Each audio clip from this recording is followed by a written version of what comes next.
Warahmatullahi wabarakatuh. Jumpa lagi dengan saya di Inspirasi Fari. Siswa Inspirasi, kali ini kita akan melakukan kegiatan bedah kompetensi dasar dan prediksi penilaian akhir semester Bahasa Indonesia kelas 9. Kali ini masuk bagian pertama. Namun sebelum kita mulai, tolong bantu kami untuk mengembangkan channel ini dengan klik subscribe, like, dan komen. Baiklah, kita mulai kegiatan hari ini. Untuk kompetensi dasar yang dibahas, pertama adalah mengidentifikasi gagasan, pikiran, pandangan, dan arahan atau pesan dalam pidato persuasif, kemudian menelaah struktur. Prediksinya adalah menentukan tema, menentukan unsur-unsur bagian pendahuluan, menentukan kekurangan, menentukan simpulan, menentukan pernyataan yang sesuai dengan isi teks, menentukan kalimat emotif, kalimat aktif, kalimat yang bersinonim, atau menjodohkan bagian-bagian struktur dan kebahasaan. Kemudian materi yang lain adalah menuangkan gagasan, pikiran, arahan atau pesan dalam pidato. Bisa untuk prediksinya menentukan sapaan hormat, menentukan pernyataan posisi, menentukan kalimat untuk mengisi bagian rumpang, kemudian menuliskan pernyataan posisi yang sesuai konteks, ataupun kita juga bisa membuat bagian penutup atau bagian pidato yang lain. Baiklah, tak perlu berpanjang kata, kita mulai prediksinya. Untuk soal-soal dalam prediksi ini, kita lihat ada sebuah contoh pidato. Saya bacakan. Assalamualaikum warahmatullahi wabarakatuh. Kepala Desa Sukamakmur yang saya hormati, rekan-rekan pengurus Karang Taruna yang saya banggakan, marilah kita panjatkan puji dan rasa syukur kehadirat Allah Subhanahu wa Ta'ala, karena berkat karunia dan nikmat yang telah diberikan kepada kita semua, kita dapat berkumpul di pagi ini dalam keadaan yang sehat walafiat. Terima kasih saya ucapkan atas waktu dan tempat yang telah diberikan kepada saya untuk menyampaikan pidato singkat tentang pendidikan karakter. Permasalahan ini penting untuk disampaikan agar kelak para generasi muda yang mempunyai visi besar dalam membangun bangsa ini. Saya juga berharap semoga apa yang akan saya sampaikan ini dapat memberikan manfaat khususnya bagi saya sendiri dan kepada semua yang dapat hadir di tempat ini. Hadirin yang saya hormati, saat ini bangsa kita tengah menghadapi persoalan yang sangat serius, yaitu menurunnya moral di kalangan remaja. Banyak remaja yang sudah terpengaruh oleh sikap hidup hedonis dan kehidupan yang mengabaikan nilai-nilai dan norma-norma yang berlaku di masyarakat. Hal ini bisa dilihat dari data yang telah disampaikan oleh beberapa lembaga. Misalnya, salah satu lembaga independen memaparkan fakta yang sangat mencengangkan bahwa 65% remaja saat ini sudah pernah melakukan hubungan seksual. Tidak hanya itu, data yang dikeluarkan oleh Badan Narkotika Nasional atau BNN tidak kalah mengherankan. Mereka mengeluarkan data bahwa pengguna narkoba dari golongan remaja mencapai 79% pada tahun 2015. Angka ini mengalami kenaikan sekitar 20% dari tahun sebelumnya. Data-data tersebut cukup membuktikan apa yang sedang terjadi saat ini. Demikianlah pidato singkat yang dapat saya sampaikan, dan mohon maaf yang sedalam-dalamnya apabila ada perkataan yang tidak berkenan di hati. Akhir kata, wassalamualaikum warahmatullahi wabarakatuh. Tema pidato persuasif di atas, kalau kita cermati apa yang tadi kita dengarkan atau kita baca, tema pidatonya adalah tentang karakter atau moral remaja yang menurun atau merosot. Maka jawabannya adalah B. Kemudian bagian pendahuluan teks pidato di atas berisi bagian pendahuluan dalam sebuah pidato biasanya berisi salam, kemudian sapaan, dan ucapan syukur. Dan tadi kalau kita cermati juga di pidato yang tadi sudah dibacakan sudah mengandung unsur salam, sapaan, serta ucapan syukur. Jadi jawabannya adalah A. Di nomor 3, bagian yang belum ada pada penutup pidato. Oke, sebuah penutup harus mengandung unsur simpulan, permohonan maaf, dan salam penutup. Kalau kita lihat tadi, ada bagian yang kurang yaitu bagian simpulan. Kita belum menyimpulkan.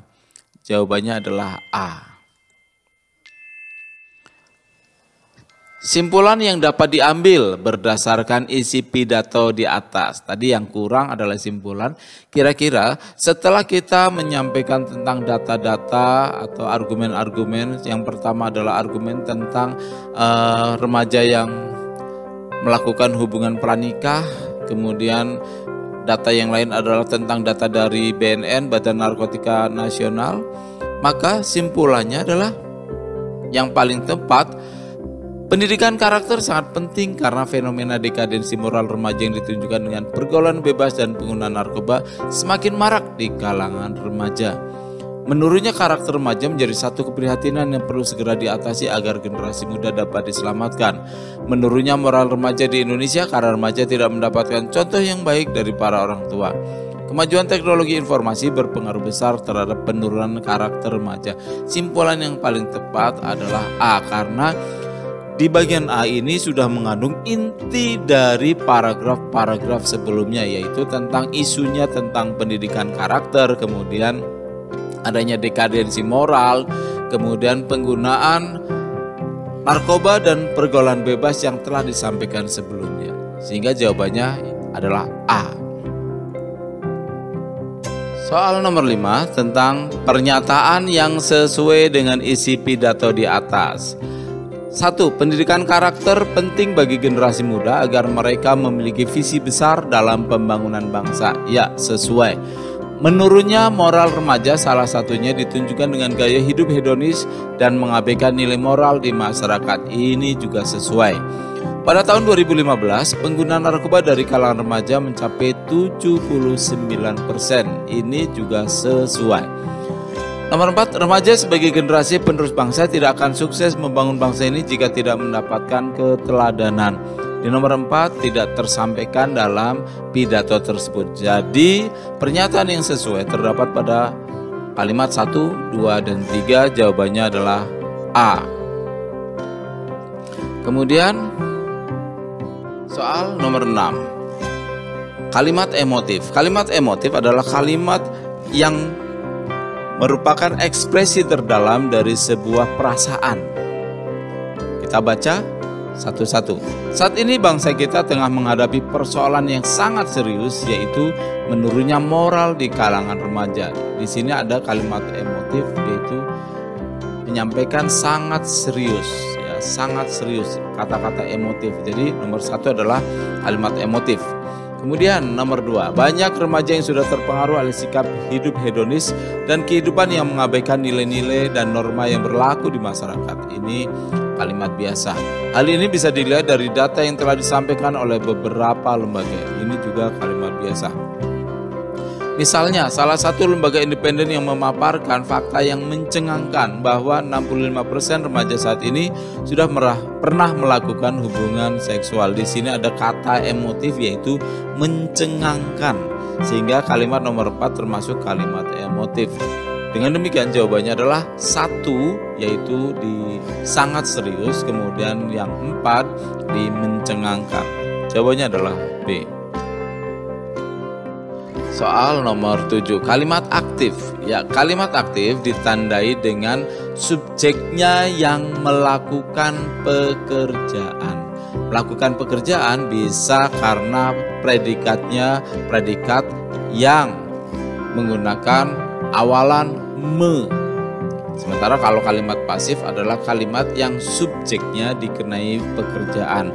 Biasanya ditandai dengan predikat dengan di atau ter. Kita lihat. Saat ini bangsa kita tengah menghadapi. Ya, di sini jelas sekali predikat menghadapi berarti ini adalah kalimat pasif, kalimat aktif. Ini kalimat aktif. Nomor 2, banyak remaja yang sudah terpengaruh. Ada terpengaruh, berarti ini kalimat pasif karena predikatnya dengan ter. Kemudian nomor 3, hal ini bisa dilihat. Ini kalimat pasif karena dilihat, menggunakan awalan di. Kemudian nomor 4, Misalnya, salah satu lembaga independen memaparkan. Salah satu lembaga independen memaparkan. Memaparkan adalah predikat. Predikatnya dengan me, maka ini juga kalimat aktif. Maka yang kalimat aktif adalah nomor 1 dan nomor 4. Jawabannya B. Soal nomor 8, kalimat bersinonim. Sinonim adalah dua kata yang maknanya kurang lebih sama atau dianggap sama.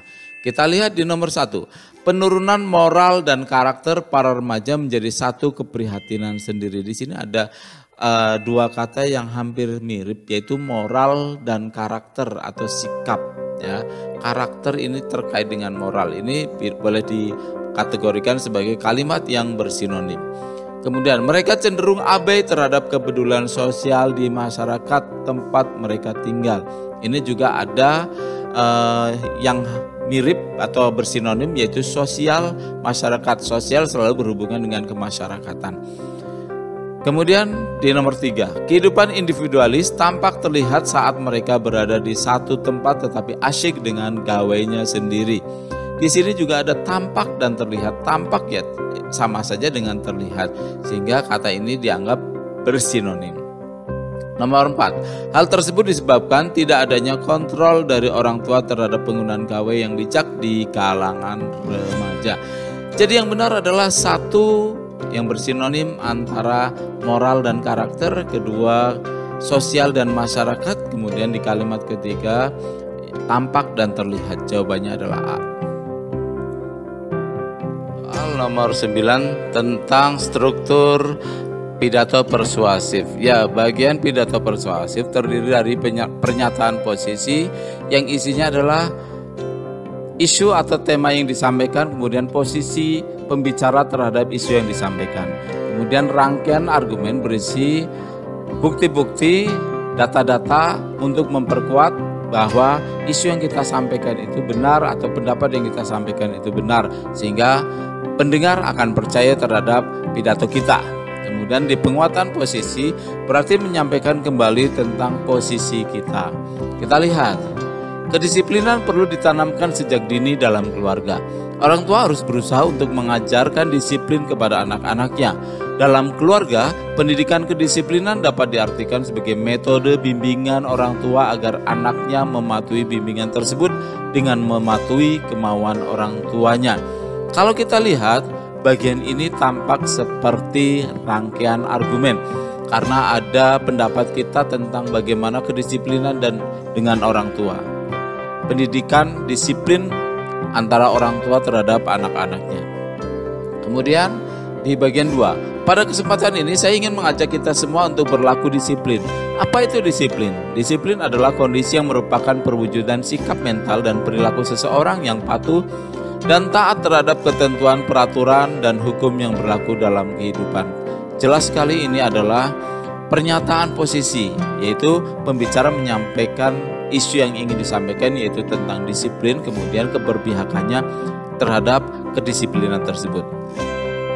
Kemudian di bagian 3, kemampuan untuk mendisiplinkan diri terwujud dalam bentuk pengakuan terhadap hak dan keinginan orang lain dan mau mengambil bagian dalam memikul tanggung jawab sosial secara manusiawi. Hal inilah yang sesungguhnya menjadi hakikat dari kedisiplinan. Ini ada hal inilah yang sesungguhnya menjadi hakikat dari kedisiplinan. Ini menunjukkan bahwa ini kita sedang menguatkan tentang disiplin. Posisi kita terhadap posisi kita terhadap permasalahan kedisiplinan. Jadi ini adalah di penguatan posisi.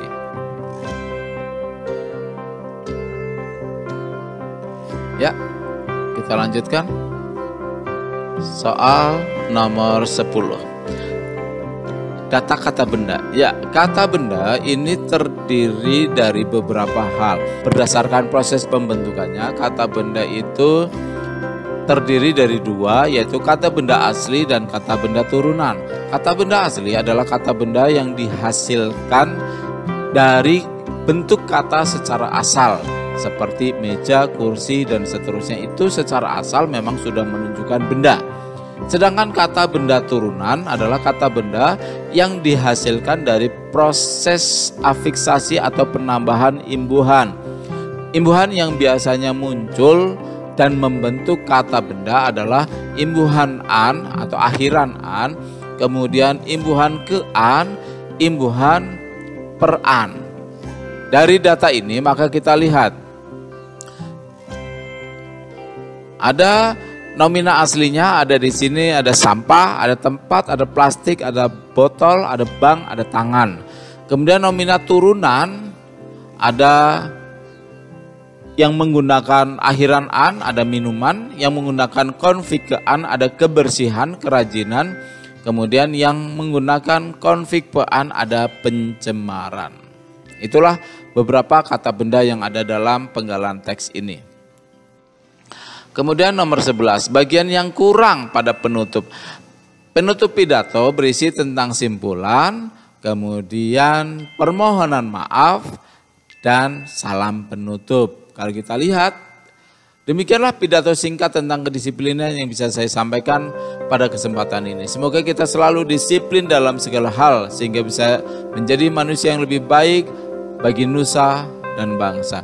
Ini ada simpulan, tapi tidak ada permohonan maaf, tidak ada salam penutup. 12. Susunan penulisan kata sapaan yang tepat. Dalam sebuah pidato ada kata sapaan di awal. Kata sapaan ini diurut dari orang-orang yang jabatannya paling tinggi sampai pada yang terendah atau pendengar secara umum. Kalau kita lihat di sini ada kepala desa, ada pengurus Karang Taruna, kemudian ada tokoh pemuda desa, kemudian ada kepala kecamatan. Maka yang paling tinggi adalah kepala kecamatan, setelah itu kepala desa, kemudian tokoh pemuda, kemudian yang terakhir adalah pengurus Karang Taruna.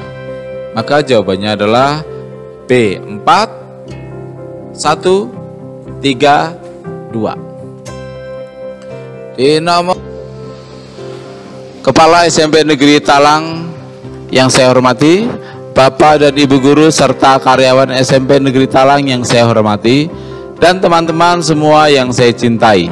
Marilah kita panjatkan puji syukur kehadirat Tuhan Yang Maha Esa, karena berkat limpahan rahmat dan karunia-Nya kita dapat hadir di sini dalam rangka memperingati Hari Lingkungan Hidup yang jatuh pada tanggal 5 Juni. Perkenankanlah saya menyampaikan sedikit ulasan mengenai pentingnya menjaga kebersihan lingkungan sekolah ini. Kebersihan pangkal kesehatan, itulah ungkapan yang sering kita dengar. Kalau lingkungan kita bersih, maka lingkungan juga sehat. Menjaga kebersihan dapat dimulai dari diri sendiri dan lingkungan sekitar. Lingkungan yang sehat akan meminimalkan penyebaran penyakit dan akan memberikan kenyamanan saat berada di lingkungan tersebut. Lingkungan yang bersih dan sehat dapat mendorong keberhasilan proses belajar mengajar di kelas.